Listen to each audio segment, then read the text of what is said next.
Tuhan firman-Mu ajaib, kekal meski gunung menghilang. Tiada huruf yang gagal, tak terpatahkan siasat. Hidup seperti-Mu ya Allah, lebih dari emas. Aku bersaksi kitab-Mu, kitab yang suci. Mendengarkan firman-Mu, hibur hati yang luka. Terangilah langkahku kemanapun ku pergi. Biarkanlah firman-Mu berkuasa atasku. Ubahkanku, bebaskanku, ku mau menyenangkan-Mu. Tuhan firman-Mu ajaib, kekal meski gunung menghilang. Ubah dan bebaskan aku, mau menyenangkan-Mu. Shalom para pemirsa terkasih, saya menyambut Anda dimanapun Anda berada. Dalam sebuah episode terbaru, acara studi harian Semua Kitab Suci. Dalam acara ini, kita akan mengupas seluruh kitab-kitab yang ada di dalam Alkitab. Dari kitab Kejadian hingga Wahyu. Dalam episode yang terakhir, kami membahas pengantar kitab Kejadian. Hari ini kita akan melanjutkan pembahasan kitab Kejadian. Kitab pertama yang ditulis Musa, kitab pertama dalam Perjanjian Lama, dan dari keseluruhan isi Alkitab. Kitab Kejadian, kitab mengenai permulaan. Mari kita buka Alkitab kita dan siapkan juga buku catatan dan bersiaplah untuk mencatat. Kalau Anda memiliki pertanyaan, silakan kirimkan ke info@semuakitabsuci.com atau Anda bisa menelpon kami di nomor yang akan muncul selama jeda acara. Perkenankan saya menyambut tamu kita, hamba Tuhan yang saya hormati yang ada di studio, Saudara Yosef Riyad. Selamat datang. Terima kasih Saudara Riyad. Ini sebuah kehormatan. Tuhan berkati-Mu. Juga hadir di studio, selamat datang. Saudara Yosef, untuk mengupas kitab tertentu, kita akan membahas topik tertentu. Misalnya, siapa penulis kitab ini, juga mengenai judul dan arti dari judul kitab tersebut, lalu kapan penulisan kitab tersebut, bagaimana pembagian isinya jika Tuhan berkehendak, inilah yang akan kita bahas. Pertama-tama, judul kitab ini adalah Kejadian. Apa artinya makna kata kejadian? Dalam bahasa Ibrani, setiap kitab disebut dengan kata pertamanya. Jadi kitab ini disebut Bereshit dalam bahasa Ibrani, yang berarti pada mulanya. Dalam Septuaginta, mereka menyebut sebagai Genesis, dari kata genealogi. Seperti daftar silsilah, karena di dalamnya kita membaca ada 11 daftar silsilah. Kitab daftar keturunan, frasa ini diulang beberapa kali. Kata Genesis berasal dari frasa ini, sebuah daftar silsilah. Kitab yang mencatat daftar silsilah berbagai permulaan. Ya. Kita tahu kalau kitab ini membahas mengenai permulaan dari banyak hal. Dengan kata lain, apa yang dinyatakan Alkitab titik mulainya bisa ditemukan dalam kitab Kejadian. Jadi kitab ini dalam bahasa Ibrani berasal dari kata pertamanya pada mulanya. Benar. Tapi Genesis datang dari kata pertama dalam Septuaginta yang artinya silsilah atau genealogi. Tepat. Itu menunjukkan kitab Kejadian adalah mengenai daftar keturunan. Tepat. Berbagai permulaan. Benar. Permulaan apa saja, Anda akan menjelaskannya kepada kami sedikit demi sedikit apa saja yang dibahas kitab Kejadian. Mari kita mulai kupas permulaan langit dan bumi. Kejadian 1 ayat 1, bisakah Anda jelaskan? Ya, baiklah. Penulisnya tidak berusaha membuktikan keberadaan Allah, karena memandangnya sebagai sebuah fakta. Allah ada dalam setiap hati manusia. Penulis menyatakan apa yang telah dikerjakan Allah. Pada mulanya Allah menciptakan langit dan bumi. Ya. Seseorang menyatakan frase ini sanggup membuktikan 7 penyesatan yang beredar. Bahwa alam semesta itu tidak kekal, tidak. Bahwa meskipun Allah itu adalah esa, tapi juga jamak. Jadi, ayat ini bisa membuktikan kesesatan dari doktrin yang salah. Termasuk alam semesta yang tidak tiba-tiba menjadi ada begitu saja. Persis. Tentang permulaannya umat manusia, pasal 1 ayat 27. Ya. Apakah manusia dimulai dari titik itu atau berkembang melalui berbagai macam tahapan? Permulaannya keluarga dan pernikahan. Di bagian mana kita melihat keluarga dan pernikahan? Allah melihat segala sesuatu baik, tapi dalam pasal 2, Allah berfirman tidak baik kalau manusia itu seorang diri saja. Aku akan menjadikan penolong baginya. Inilah permulaannya keluarga. Tuhan Allah telah menciptakan seorang pengantin bagi Adam yang membuatnya bersuka cita. Ia akan dinamai perempuan, sebab ia diambil dari laki-laki. Kemudian permulaannya dosa dalam Kejadian 3 ayat yang pertama. Bagaimana dosa masuk ke dunia? Tragedi yang akan kita baca dalam Kejadian ketika dosa masuk ke dunia dan merusak segala sesuatu. Sehingga kita masih menderita hingga hari ini. Hingga kelak Kristus datang dan memerintah seisi dunia ini. Permulaannya penderitaan. Dalam Kejadian 3 ayatnya yang ke-15. Ada nubuat mengenai Mesias yang akan menemukan kepala ular. Benar. Ketika membahas tentang hidup bermasyarakat, dalam Kejadian 4, apa yang bisa kita lihat? Maksud Anda kita bisa melihat Kain dan keturunannya. Mengapa mereka terbuang dari hadapan Allah? Mereka ingin membangun dunia, tapi iblis berusaha ingin membuat mereka berada jauh dari hadapan Allah. Jadi dia menciptakan peradaban yang dikenal sebagai dunia. Bukan dalam arti yang baik, tapi arti yang jahat. Untuk menjauhkan mereka dari Allah. Tepat. Ya, Tepat. jadi mereka tidak merasa membutuhkan Allah. Sebab semua yang ada dalam dunia yaitu keinginan daging dan keinginan mata serta kangkuhan hidup. Ketika kita sampai pasal 4, kita akan melihat ketiga hal tersebut dalam dunianya Kain. Permulanya pemerintahan seperti apa? Seperti dalam Kejadian pasal yang 9. Sebelum sampai di pasal 9, manusia dibiarkan berjalan menurut hati nuraninya. Karena alasan itulah, Tuhan melepaskan Kain meskipun dia membunuh Habel. Allah berfirman, "Aku akan menjagaimu dari siapapun." Tapi ketika bumi semakin rusak, Tuhan menciptakan sebuah pemerintahan yang dimulai dari Nuh. Ia berfirman, siapa yang menumpahkan darah manusia, Darahnya tertumpah oleh darahnya manusia. akan tertumpah oleh manusia. Inilah konsep untuk sebuah pemerintahan, tidak percuma pemerintah menyandang pedang. Karena pemerintah adalah hamba Allah untuk membalas murka Allah kepada yang berbuat jahat. Ya, tepat. Ini tema utama dalam kitab Kejadian mengenai permulaan segala sesuatu. Benar. Kita sudah melihat beberapa permulaan ini. Ya. Jadi, penulisnya adalah Musa. Ya. Kitab ini disebut Kejadian atau silsilah. Permulaan apa saja sudah kita kupas. Ya. Kita sudah lihat beberapa permulaan. Tanggal penulisan. Kapan sebenarnya persisnya kitab Kejadian ini ditulis? Tanpa membahas terlalu banyak rinciannya, kitab ini ditulis pada 1500 sebelum Masehi. Iya, Pada 1500 sebelum Masehi karena Musa sudah hidup pada masa itu. Mungkin beda 1-2 tahun, tidak akan banyak bedanya. iya, benar. Ini masa bangsa Israel berjalan di padang Ya. gurun. Karena Musa mati sebelum bangsa Israel ini masuk ke tanah Tanah perjanjian. Kanaan, kan? Ya, betul. Saudara Yosef, di dalam Alkitab ada yang berupa kitab puisi. Ya. Ada kitab nubuatan, Ya. ada kitab sejarah. Ya. Jadi apa jenis kitab Kejadian ini?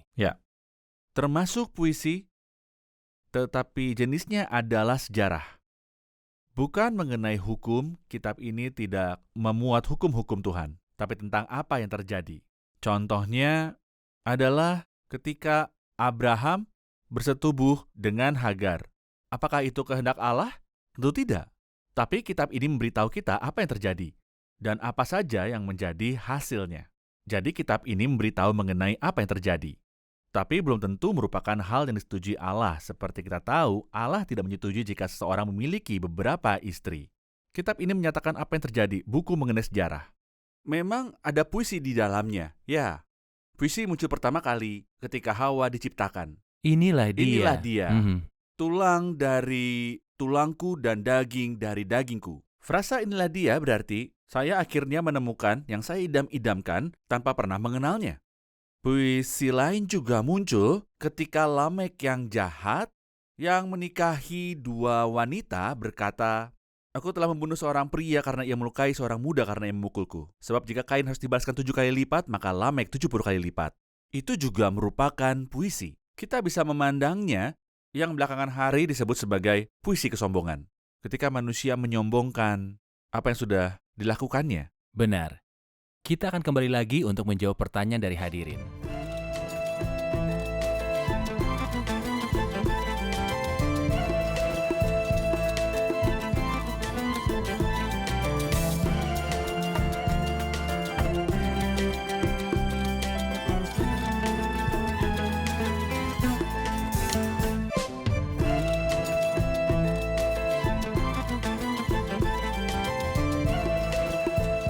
Kita tahu kalau orang yang memegang teologi liberal menolak Musa sebagai penulis kitab Kejadian. Mereka menyatakan kalau tulisan belum ditemukan pada masa itu. Apa pendapat Anda? Benarkah tulisan belum dikenal pada zaman Musa? Bagaimana Musa menulis? Tulisan sudah dikenal berabad-abad sebelum Musa. Sebagai contoh hukum Hammurabi, Hammurabi hidup pada zaman yang sama dengan Abraham jauh-jauh hari sebelum Musa. Kurang lebih waktunya 300 tahun sebelumnya. Jadi tulisan sudah dikenal. Kita jangan lupa kalau Musa dididik dalam segala hikmat orang Mesir. Musa lulus dari perguruan tinggi Mesir kuno seperti On dan sejenisnya. Jadi Musa mengenal tulisan dengan baik. Tulisan sudah lama dikenal sebelum ada Musa. Benar. Musa besar di Mesir. Arkeologi mengenai Mesir kuno Tepat. menyatakan tulisan sudah ada jauh hari sebelum Musa Tepat. pada dinding berbagai Tepat. kuil. Tepat. Saya penasaran mengapa para teolog liberal ini meragukan Alkitab. Kadang mereka mengatakan zaman Musa tulisan belum ada. Kadang mereka menyatakan penulis kitab Kejadian mendapatkan Dia berbagai dapatkan kisah itu dari dari legenda-legenda. Dia menyatakan Alasannya tertulis. Oke, di loh batu kuno. Tulisan sejenis itu diketahui tidak memiliki bukti yang kuat akan keberadaannya. Hanya Alkitab yang punya bukti kuat. Ya. Mari kita mengupas pembagian kitab Kejadian. Tentu kita tahu penulisnya adalah Musa. Penulisan kitab ini sekitar 1500 sebelum Masehi. Kita tahu kalau kitab ini bernama Genesis, sebuah istilah yang diambil dari Septuaginta. Bagaimana kita membaginya supaya kita bisa memahami isi kitab ini dengan baik? Pertama-tama kita akan membagi dua bagian yang tak sama cakupan masa waktunya. Pada 11 pasal yang pertama, bagian pertama mencakup 2000 tahun. Lalu sisa kitabnya mencakup masa 350 tahun selanjutnya. Anda perhatikan kalau fokusnya adalah setelah dipilihnya Abraham dan keturunannya. Fokusnya ada di sini.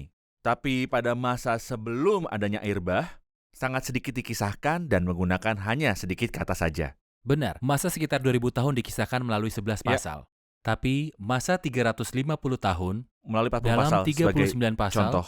Allah seolah-olah berkata hubungannya dengan manusia lebih penting ketimbang peristiwa penciptaan. Benar. Pembagian yang Anda sebutkan akan kita lihat bersama-sama. Mengenai peristiwa apa yang membedakan bagian pertama, karakter apa yang membedakan dengan bagian kedua, kita akan melihat bersama-sama pada layar. Tolong jelaskan ini pada kami. Bagian pertama mengenai 4 peristiwa. Peristiwa pertama adalah penciptaan, lalu kejatuhan, air bah, dikacaukannya bahasa. Ya. Inilah 4 peristiwa penting. Yang terjadi dalam 11 pasal tersebut, saya menyatakan kalau di luar Alkitab hampir tidak ada informasi mengenai penciptaan, kejatuhan, air bah, dan dikacaukannya bahasa. Iya. Setelah itu kita membaca kisah mengenai satu keluarga dan khususnya mengenai 4 bapa leluhur, yaitu Abraham, Ishak, Yakub, dan Yusuf. Fokusnya adalah pada mereka melalui 39 sampai 40 pasal. Dari pasal 12 sampai 50. Ya, seperti yang telah kita bahas sebelumnya bahwa kita memiliki 11 pasal pertama mencakup masa sekitar 2000 tahun. 39 pasal sisanya mencakup 350 tahun. Dan pasal-pasal ini membahas mengenai keluarga. Itu menunjukkan betapa Allah peduli dan mengasihi keluarga ini. Karena dari garis keturunan mereka, Yesus dilahirkan. Saudara, ayat kita bisa melihat kalau Allah tidak sekedar membagi sejarah seperti yang kita pahami. Sebagai contoh, penciptaan dinyatakan melalui 1 atau 2 pasal. Sementara kemah suci dikisahkan melalui 16 pasal. Dari 25 pasalnya kitab Keluaran. Ya, benar? Yang Benar? menunjukkan di mana hati Allah berada dan di mana Ia inginkan hati kita berada. Tak hanya mengenai tanggal dan omongan yang tidak ada artinya. Benar. Allah ingin mengarahkan kita pada kedalaman hatinya. Dengan perspektif ini kita bisa melihat keempat Injil. Maksud saya terkait minggu terakhir dalam hidup dan pelayanan Yesus dan kematian Yesus. Kematian Yesus. Ini adalah tema yang lebih banyak dikisahkan ketimbang masa 30 tahun dari kehidupan Yesus. Minggu terakhir dalam kehidupan Yesus dikisahkan dalam hampir separuh Injil Yohanes. Hampir 50% dari isi seluruhnya. 4 bapa leluhur ini, atau bisa dikatakan 4 bapa ini, yang berjumlah 4 juga membuat saya terkagum. Maksud saya terkait susunan isi dalam Alkitab. Ada 4 peristiwa penting di bagian awal. Dan 4 karakter penting, Abraham, Ishak, Yakub, dan Yusuf. Tapi mereka masing-masing memiliki 4 keistimewaannya masing-masing. Tolong jelaskan hal ini, Saudara Yosef. Silakan. Artinya Abraham identik dengan orang yang bangun mezbah.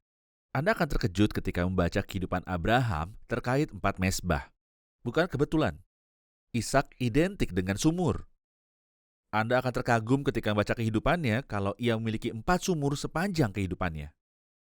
Yakub identik dengan tugu. Begitu keluar dari rumah ayahnya, ia sudah membangun tugu di Betel. Dan seterusnya, kita membaca mengenai 4 tugu dalam kehidupan Yakub. Sementara dalam kehidupan Yusuf, kita bisa menyebut identik dengan 4 rumah atau 4 jubah, karena ia telah lulus dari 4 tempat yang berbeda. Benar. Keempat hal ini bukanlah kebetulan, tapi Abraham yang dikenal hubungannya dengan Allah, mezbahlah yang terpenting. Ishak memberitahu kita mengenai Roh Kudus. Dalam hidupnya ada banyak sumur. Karena kesaksian hidup Yakub, kita lihat banyak tugu dalam hidupnya. Karena Yusuf berbudi luhur, kita melihat ada 4 jubah dalam hidupnya. Benar. Jika kita mengambil salah satu dari 4 karakter ini dan memandangnya sebagai bayang-bayang Kristus terkait penderitaan dan kemuliaannya, siapa dia? Yusuf, penderitaan kemuliaannya. Tapi hal itu tidak dinyatakan dalam Perjanjian Baru. Apakah ada ayat yang menyatakan kalau Yusuf adalah bayang-bayang bagi Kristus? Di mana kita bisa melihat penderitaan dan kemuliaan Kristus dalam Yusuf? Kita bisa melihat kehidupan Yusuf sebagai bayang-bayang atas penderitaan dan kemuliaan Kristus. Hidupnya sangat akurat. Tentu saja hari ini saya tak bisa bahas kehidupan Yusuf secara khusus. Tapi tidak kurang dari 100 kesamaan, itu tidak mungkin sebuah kebetulan antara Yusuf dan Kristus dalam penderitaan dan kemuliaannya. Ya, Saudara Yosef, Anda barusan menjelaskan kalau Yusuf adalah karakter yang menjadi bayang-bayang untuk Kristus terkait penderitaan dan kemuliaannya. Jika ingin mengaitkan kitab Kejadian dengan Kristus, di mana kita bisa menemukan Kristus? Dalam kitab Kejadian ini, Kita bisa menemukannya hampir di dalam setiap kitab. Kejadian 1, hari ke-6, tapi saya tak kupas ini dulu, mari kita tunggu hingga Kejadian 1. Dan kita bisa melihat Kristus melalui cara yang luar biasa. kami ingin Dari sekali awal mendengarnya. hingga akhir. Ya, Ketika kita membahas Adam misalnya, penulis surat Roma 5 menyatakan yang adalah gambaran dia yang akan datang. Jadi Adam adalah bayang-bayang untuk Kristus. Ini adalah ayat dengan jelas menyatakan bagi mereka yang tak suka simbol. Dalam surat Roma pasal 5, Adam adalah tokoh sejarah Simbol menjadi bagi simbol Kristus. bagi Kristus. gambaran dia yang akan datang. Ya, Hubungannya dengan Hawa adalah gambaran antara Kristus dan gerejanya. Inilah yang dimaksud Paulus dalam surat Efesus pasal yang ke-5. Ketika bahas mengenai kurban dan keturunan perempuan dalam Kejadian 3 ayat 15, kurban dalam akhir pasal tersebut membahas mengenai apa? Siapa keturunan perempuan tersebut? Kulit siapakah yang dijadikan pakaian bagi kita? Siapakah itu? Itulah Kristus. Kita lanjut, bahtera yang menyelamatkan. Siapakah dia yang bisa menyelamatkan? Demikian sekarang tak ada penghukuman bagi mereka yang ada dalam Kristus, bagi mereka yang ada Dalam Kristus Kristus Yesus. Yesus. sampai Ketika berlanjut, pengorbanan Habel. Ya, Pengorbanan Habel, Benar. Pengorbanan secara umum. Kita melihat ada banyak pengorbanan. Kita lihat dalam kehidupan Nuh, maksud saya Habel, lalu Nuh, kemudian Abraham, ya, dan benar. seterusnya. Ketika kita sampai pada kisah Ishak yang menarik, dalam penderitaan dan kemudian pernikahannya dengan perempuan yang dibawa padanya dari ujung dunia. Ishak yang ditaruh di atas mezbah dan diambil saat sebelum sembelih merupakan bayang-bayangnya. Siapa coba? Pada hari ketiga. Karena mengenai Kristus yang dibangkitkan pada hari ketiga. Juga mengenai mempelai yang dibawa pada Ishak dari ujung bumi. Merupakan gambaran seperti panggilan kepada gereja untuk menikahi Kristus surgawi. Ketika kita sampai pada kisah Yusuf, yang luar biasa kisahnya menyatakan mengenai penderitaan Kristus dan kemuliaan yang akan mengikutinya. Ketika dia dilepaskan dari penjara dan naik tahta, itu adalah gambaran Kristus yang dilepaskan dari kubur. Allah sangat meninggikan dia dan mengaruniakan padanya nama di atas segala nama. Segala kuasa mesti diberikan pada Yusuf. Ya, semua saudaranya berlutut di hadapannya. Gambaran mengenai siapa coba? Gambaran Kristus yang dalam nama Yesus bertekuk lutut segala yang ada, segala yang di langit, yang di atas, dan yang di bawah bumi. Juga Kristus adalah topik utama nubuat Yakub terhadap Yehuda. Benar. Ya, Mengenai Yehuda, Yakub berkata, "Aku menantikan keselamatan yang daripadamu ya Tuhan." Dia bernubuat mengenai kedatangan Kristus. Adakah keselamatan di luar Kristus? luar biasa. Kita akan kembali lagi untuk menjawab pertanyaan dari para hadirin.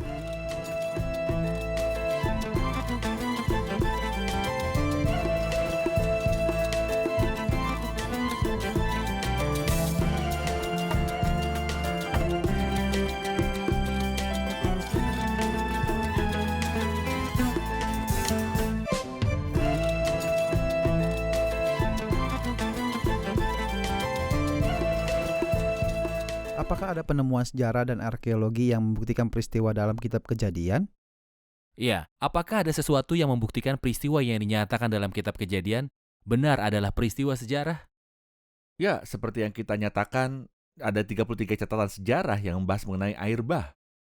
Ada berbagai catatan sejarah yang ditemukan pada berbagai bangsa di seluruh dunia yang memastikan kalau air bah sungguh pernah terjadi. Bukan hanya skala nasional, Benar. tapi internasional Benar. dengan berbagai penemuan. Dan berbagai penemuan geologi, banyak fosil yang membuktikan kalau ada banyak hal yang tak bisa dipahami dengan baik selain karena memang benar pernah terjadi sebuah bencana universal yang menimpa bumi.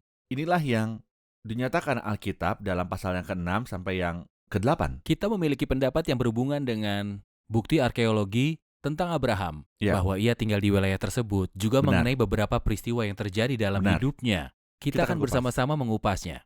Contohnya, fakta pertama, Abraham hidup di Ur-Kasdim adalah fakta mengapa namanya tersebar dalam arti lain dan bentuk lain pada wilayah ini. Sebagai contoh, beberapa kota kuno yang dekat dengan Haran menggunakan nama-nama yang identik dengan keluarganya Abraham. Kontrak pernikahan. Anda sudah menjelaskan kalau kitab Kejadian bukan berisi tentang hukum, karena dikisahkan Abraham menikah dengan 2 wanita atau 3. Tapi itu hanya memberitahu. Apa terjadi? Itu biasa di masa itu. Sebagai contoh, ada penemuan kota Nuzi di bagian utara Irak yang menyatakan bahwa yang terjadi pada masa Abraham adalah sesuatu yang lazim. Kontrak pernikahan adalah bukti tentang hal itu. Bisakah Anda jelaskan mengenai kitab Kejadian pasal yang ke-19 tentang hancurnya Yordania? Saya ingin menjelaskan sedikit mengenai Hagar karena hukum Hammurabi menyatakan hal sama seperti yang Anda tadi sebutkan. Jika seorang istri tak bisa mengandung, maka ia bisa menyerahkan budaknya kepada suaminya untuk disetubuhi supaya ia bisa memiliki keturunan darinya. Aturan ini ada. Memang ada. Tertulis dalam hukum Hammurabi yang menyatakan kalau seorang budak wanita ingin menjadi setara dengan nyonyanya, maka nyonyanya bisa mempermalukan dia dan menjualnya. Itulah tindakan yang dilakukan Sarah. Kesalahan dari Sarah adalah, sebagai wanita yang punya hubungan dengan Allah, seharusnya ia berbeda dalam tindakannya. Tapi sayangnya, kelakuannya pada saat itu tidak berbeda dengan kelakuan dari orang dunia.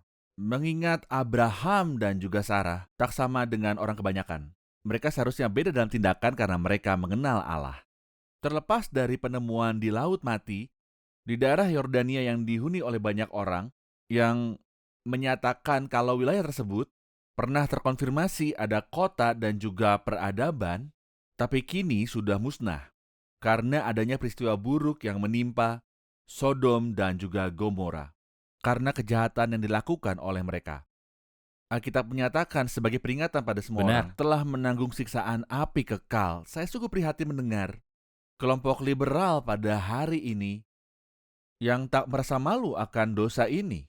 Mereka ingin membuat homoseksual sebagai hal yang alami, Dan melegalkannya. melegalkannya meski ditolak sepenuhnya oleh Allah menurut kitab Kejadian pasal 19. Allah tidak mengizinkan hubungan yang rusak ini terus berlanjut hingga Allah menghanguskannya, kota Benar. Sodom dan Gomora. Anda mengulang satu kata beberapa kali kalau kitab Kejadian bukan kitab yang berisi mengenai berbagai hukum Tuhan. Ya. Dalam kisah pernikahan ini tidak ada hukum yang menyatakan kalau Abraham bisa menikahi 1, 2, atau 3 orang.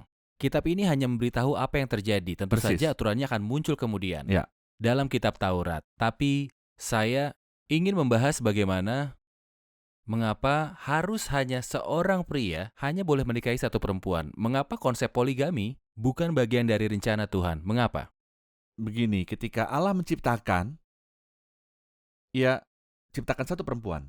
Meskipun Allah ingin memenuhi seisi bumi dengan manusia. Wajarnya jika ingin hal itu yang terjadi, dan masih ada sedikit manusia, bisa saja Benar. diciptakan Benar. 100 Hawa bagi Adam. Ketika mereka melahirkan, tentu jumlahnya 100 kali lipat yang dilahirkan Hawa. Bukankah Allah yang Esa telah menjadikan mereka daging dan roh? Apakah yang dikehendaki kesatuan itu keturunan ilahi? Allah telah memilihkan 1 istri bagi Adam. Itulah mengapa dalam perjanjian baru dinyatakan sehingga keduanya menjadi 1 daging. 1 daging. Bukan 3 atau 4, tak mungkin 3 atau 4 untuk jadi 1 daging, tak mungkin. Tak mungkin ada kesatuan dalam rumah tak akan harmonis. Itulah sebabnya mengapa dalam kemahnya Abraham, yang identik dengan ketenangannya, apa yang terjadi? Setelah ia bersetubuh dengan Hagar, masalah muncul. Iya, Terdengar suara ribut. Muncul dari kemah yang sama, yang sebelumnya terdengar lantunan puji syukur kepada Allah. jadi melalui firman Tuhan kita memahami tujuan dibentuknya sebuah keluarga yang terdiri dari seorang pria dan seorang wanita. Benar. Dan apa yang terjadi ketika Abraham bersetubuh dengan Hagar, itu bukan berdasar hukumnya Tuhan, itu merupakan tindakan dari Abraham dan Sarah sendiri. Alkitab hanya menyatakan yang terjadi. Tapi Persis. tidak ada perintah yang menyuruh Abraham untuk menikahi 2 orang wanita. Tidak ada hukum seperti itu di Alkitab, hanya seorang pria dan satu wanita, karena apa yang dipersatukan Allah tak boleh dicerai manusia. Saya menganggap perjanjian lama merupakan sebuah ujian bagi umat manusia. Allah tak ingin membantu mereka dalam ujian itu jika kita ingin memandangnya seperti itu. Jadi mereka coba menikahi lebih dari satu perempuan. Siapa yang pernah menikahi lebih dari satu perempuan, kemudian hidup berbahagia setelahnya? Saya Benar. pikir ada pelajaran yang bisa diambil terkait perkataan Kristus yang mutlak dalam Injil Matius pasal 19. Itu hubungan yang merujuk pada hubungan antara Kristus dan gerejanya. Seperti Persis, Kristus hanya persis. satu dan gereja hanya satu. Dia adalah kepala dan kita adalah tubuhnya. Persis. Saudara Yosef, kita sudah ada Benar. di penghujung episode. Kita rangkum bersama para hadirin. Apa yang Anda pelajari di episode ini? Kitab Kejadian adalah kitab mengenai permulaan. Ia tidak berusaha membuktikan keberadaan Allah. Ini fakta yang tidak bisa disangkal setiap orang. Kitab ini menyatakan yang dilakukan oleh Allah. Tentu kita paham alam semesta tak tercipta begitu saja seperti kata teori. Kita harus menolak teori evolusi untuk Kejadian pasal 1 yang dinyatakan memang peristiwa sejarah yang sungguh-sungguh terjadi. Tetapi tidak berarti kalau Allah membenarkan semua teori para ilmuwan, misalnya, menikahi lebih dari satu perempuan. Iya, Kitab mengenai berbagai permulaan. Permulaannya langit dan bumi, permulaannya manusia, permulaannya penguburan, permulaannya dosa, permulaannya keluarga dan pernikahan, permulaannya peradaban, dan pemerintahan. benar. Kitab Kejadian menunjukkan hubungan antara Allah dan manusia, betapa pentingnya manusia bagi hatinya Allah. Itulah mengapa dalam bagian kedua Kitab Kejadian, dari pasal 12 sampai 50 hanya ada kisah mengenai 4 keluarga. Iya, terima kasih. Tuhan menyertai Anda. melindungi. Kita akan lanjutkan di episode mendatang. Para pemirsa terkasih, Kitab Kejadian adalah benih bagi berbagai kisah di Alkitab. Ini seperti bandara udara, di mana semua pesawat akan terbang menuju kitab-kitab lain dalam Alkitab. Anda kehilangan banyak jika mengabaikan kitab ini. Anda akan melewatkan banyak jika abai membaca Kitab Kejadian. Anda kehilangan banyak jika abai baca bagian pertama Kitab Kejadian. Anda akan melewatkan banyak hal jika mengabaikan satu ayat saja dari Alkitab. Segala tulisan yang diilhamkan oleh Allah memang bermanfaat untuk mengajar. Kami mendorong Anda untuk membaca Alkitab dalam semangat pemuritan menggali Alkitab dan mendapatkan manfaatnya. Sampai jumpa dalam episode berikutnya mengenai pasal pertama dalam Kitab Kejadian. Tuhan menyertai.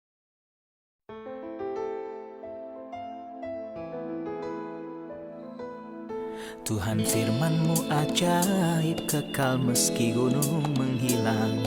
Tiada huruf yang gagal, tak terpatahkan siasat. Hidup seperti-Mu ya Allah, lebih dari emas. Aku bersaksi kitab-Mu, kitab yang suci. Mendengarkan firman-Mu, hibur hati yang luka. Terangilah langkahku kemanapun ku pergi. Biarkanlah firman-Mu berkuasa atasku. Ubahkanku, bebaskanku, ku mau menyenangkan-Mu. Tuhan firman-Mu ajaib, kekal meski dunia. Ubah dan bebaskan aku.